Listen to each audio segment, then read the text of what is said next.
So having studied about the types of major types of entrepreneurs, now we'll go into the specific types of entrepreneurs based on the behavior. So in this category, we have six the people: solo operators, active partners, inventors, challengers, buyers, and lifetimers. So apart from the regular five types of entrepreneurs, we are going to have six other types. So they are going to be called as solo operators, active partners, inventors, challengers, buyers, and lifetimers. So we'll see one by one. First one is solo operators.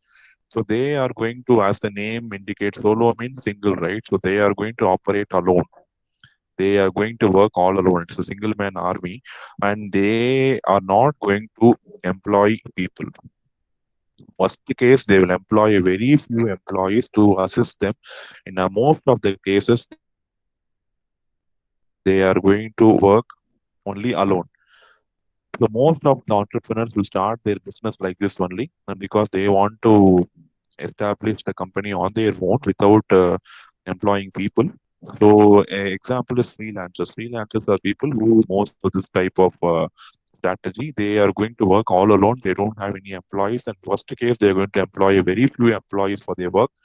And most all the startups they will have this enterprise like this only. So only one people will be in the company, and as and when the business is going to develop, he is going to employ people based on his needs. Okay, this is solo operators.